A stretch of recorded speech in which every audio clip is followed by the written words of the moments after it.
Disiapkan. Saya menangis saat itu, saya bawa mushaf. Jadi bapak saya, ayah saya, itu bajunya pun saat wafat dibagikan kepada sahabat-sahabatnya. Bajunya, kitab-kitab ini dibagikan. Ibu saya menunjukkan kemudian ada jam yang nanti nak pakai. Saya bilang simpanlah. Saya bawa mushaf. Dengan mushaf itu saya duduk di ruangan tengah, saya menghadap ke kiblat dan saya mohon kepada Allah. Ya Allah, saya tak punya kemampuan lagi membahagiakan ayah saya saat hidup di dunia. Tapi mohon jadikan setiap huruf dalam Al-Quran ini, ya Allah, pahalanya mengalir untuk ayah saya. Begitu saya bacakan saat itu tak bisa saya berhenti. Dan tiba-tiba langsung masuk ayatnya, artinya, posisinya, nomornya. Gak pernah berhenti, masuk. Saya bertekad ingin berbuat baik. Puncaknya saya sekolah. Ibu, ya Allah, saya ingin berbakti pada ibunda saya. Anda tahu apa yang terjadi? Demi Allah saya katakan, ketika Anda bersabar, ibu saya, Bu, Pak, itu krisis 97A. Waktu krisis saya masuk pesantren, saya diberikan sempurna bekal seperti anak-anak lain. Rupanya ibu saya sudah tanya kepada santi-santi, orang tuanya, berapa bekal Anda kasihkan? Dikasih yang paling tinggi itu dikasihkan pada kami tiap bulan. Saya terima. Satu kali libur saya pulang dari jauh, ibu saya tersenyum melihat sedang jemur pakaian melihat saya. Begitu saya tiba, kaget saya. Kok pakaian ibu saya, pakaiannya nggak cocok dipakai gitu. Ini bukan pakaian ibu saya, kayak kain pel lah kalau sekarang. Saya masuk ke rumah, saya kejar, saya buka pakaiannya, lemarinya, saya nggak temukan sedikit pun. Saya kejar kakak saya, dia sudah siapkan makan. Kak perempuan kami yang kedua, mana pakaian ibu saya? Perhatikan jawabannya. Dia menangis saat itu. Dia bilang, mama itu telah menjual semua perhiasan dan pakaiannya untuk pendidikan kamu.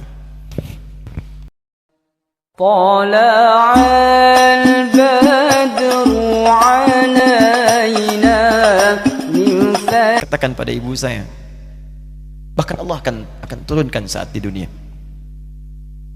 Ayah saya meninggal saat saya masuk pesantren. Dan baiknya saya rasakan luar biasa. Beliau mengajar di musalla kecil dulu, sekarang jadi masjid. Itu saya selalu di bawah. Beliau mengajar, saya tidur. Sekarang gantian saya mengajar, beliau tidur. Dan kadang di pangku gendong sampai pulang. Saya pernah sengaja pura-pura tidur untuk ingin tahu apa yang dikerjakan ayah saya di jalan. Jaga betul supaya nggak bangun. Begitu saya disimpan di kasur dan bangun, diajak bercanda. Saya mau masuk pesantren, beliau nggak sempat ngantar.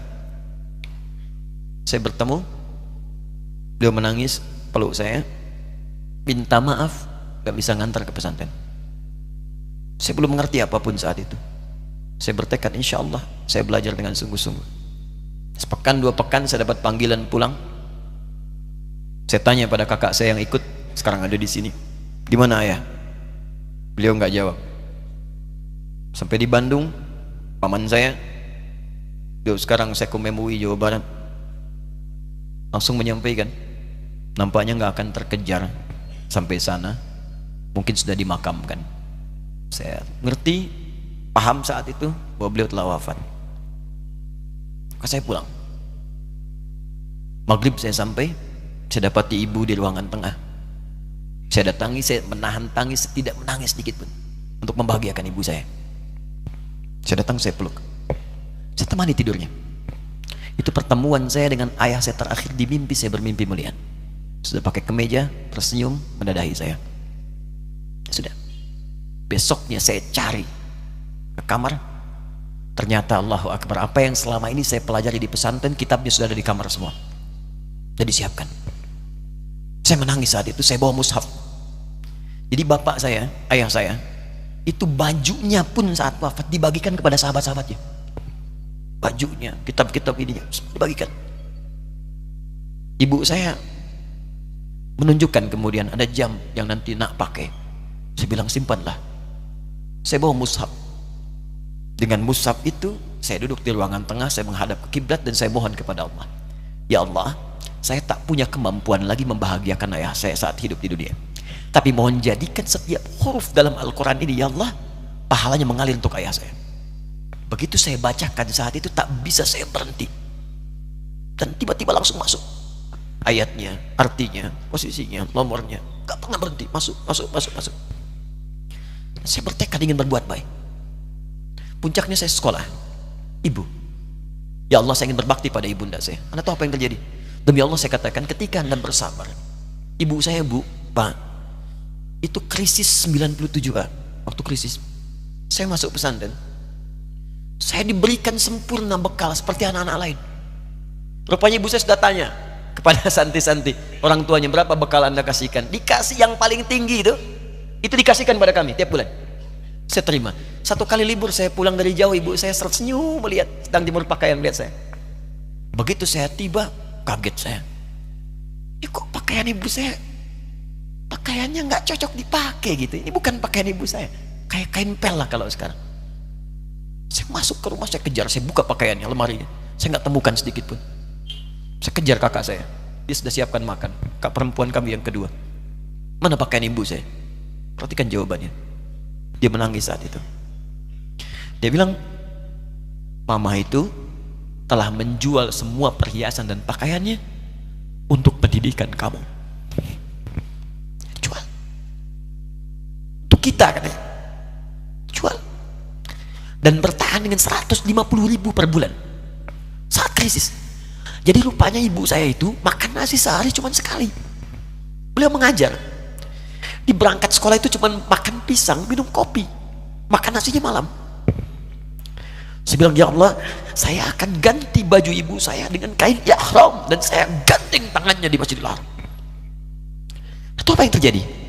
Begitu saya kuliah di Libya, alhamdulillah, saya berangkat, saya mulai mengajar, saya serius belajar. Saat itu kemudian Allah mulai berikan jalan. Saya ingin sungguh-sungguh.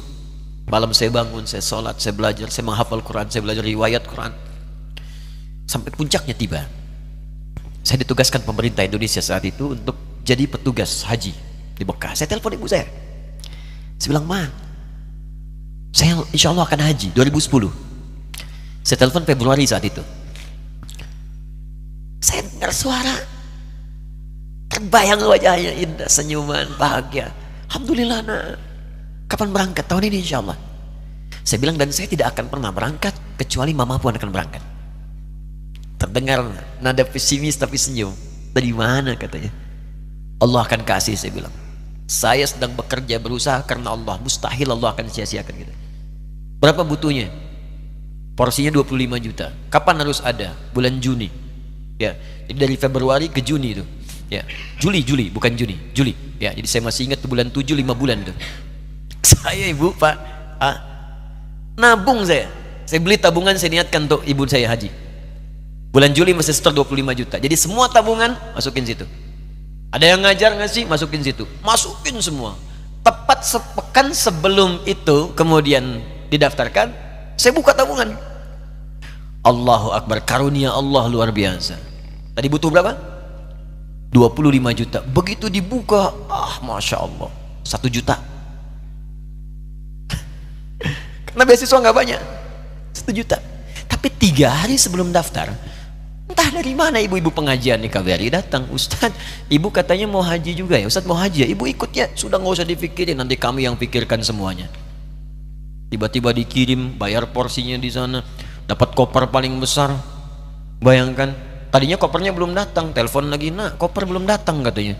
Saya bilang, Ma, tenang aja, apa hajinya nggak jelas ini? Tidak jelas, saya bilang, insya Allah. Ya. Nah, cuman beritanya berbeda. Begitu saya telepon lagi, Ma, gimana bisa?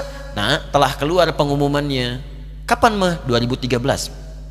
Loh, kan saya hajinya 2010, nggak bisa, harus 2010. Lihat kalimat ibunda saya. Nah, jangan pernah mengambil hak orang lain. Allah kasih 2013, alhamdulillah. Saya bilang, Ma, kita tidak harus mengambil hak orang lain, tapi kita meminta kepada Allah yang memanggil kita. Boleh jadi Allah akan berikan tambahan kuota pada tahun ini. Doa lagi, minta, pulang ke masjid. Tiba-tiba ada sidang Oki di Istanbul saat itu, keputusan 1.000. Setiap ada 1.000 muslim, 1 kuotanya. Saat itu Indonesia dapat tambahan 22.000, termasuk ibu saya ada di situ. Ya, acara malam Al-Qadar 27 Ramadan, malam masih ingat betul, saya jadi MC. dengan rektor pada saat itu. Saya nggak pernah bawa handphone, tiba-tiba handphone itu saya bawa, berbunyi kemudian telepon itu. Saya minta pada rektor izin, saya angkat dulu, diperkenankan. Saya kemudian ke belakang masjid, saya angkat, tiba-tiba saya dengar suara sudah menangis. Nah, katanya, kenapa Ma? Alhamdulillah mama bisa haji. Ternyata kuota itu termasuk ibu saya 5 bulan Pak, wena biasa, nggak bayar tambahan, nggak ada macam-macam, bisa berangkat. Begitu saya berangkat duluan, saya tungguin betul di apartemennya, di maktabnya sampai datang. Begitu sudah datang, saya nggak sapa, saya lihat dari jauh. Bahagianya saya bisa mengganti pakaian tadi yang lusuh dengan kain ihram. Saya perhatikan, saya ikuti dari belakang, di lift saya ikuti, di jalan saya ikuti. Begitu sampai Masjidil Haram, saya gandeng tangannya. Ma, kita sama-sama. Labbaik Allahumma labbaik, labbaik la syarika lak labbaik. Saya tawaf, saya gandeng ibu saya lindungi supaya dapat kenikmatan dalam tawafnya. Begitu saya rasakan bagaimana Sayyidah Hajar bekerja keras untuk Ismail. Saya balas di situ, saya gandeng tangan yang kanan, saya minta pada Allah, muliakan ibu saya ya Allah, muliakan ibu saya, muliakan, berikan saya kesempatan membahagiakannya. Cuman yang kanan digandeng, yang kiri kosong karena sudah tidak ada. Jadi ketika Anda belajar pun untuk menjadi ulama, Allah akan muliakan Anda. Orang tua Anda akan dapat bagiannya. Yang hafal Quran itu Musa, yang bisa haji bapak ibunya. Kemarin saya jadi Amirul Hajj dari kedutaan Saudi berangkat, membawai 350 orang rombongan. Siapa yang saya bawa? Ahli Quran, yang hafal Quran anak-anaknya. Ahmad Kamil yang haji, pengajarnya, murabbinya, ibunya, temannya, banyak yang berangkat. Yang berangkat siapa? Calon ulama. Dijadi ulama itu jangankan sudah jadi, kalau benar caranya, baru bergerak pun Allah pasti akan jaga. Kalau benar caranya. Di satu pertanyaan tadi, pilih mana orang soleh atau ulama? Jangan pisahkan, karena jadi ulama itu adalah tingkat tertinggi bagian dari orang soleh. Jadi mesti ada yang jadilah di keluarga. Pilih satu, mungkin ahli Quran, kedua ahli hadis, yang lain dunia, tapi dunia diniatkan membantu ibadah. Jadi arsitek buat bangun masjid, bangun pesantren, pahala banyak. Insya Allah akan dibuka oleh Allah, insya Allah.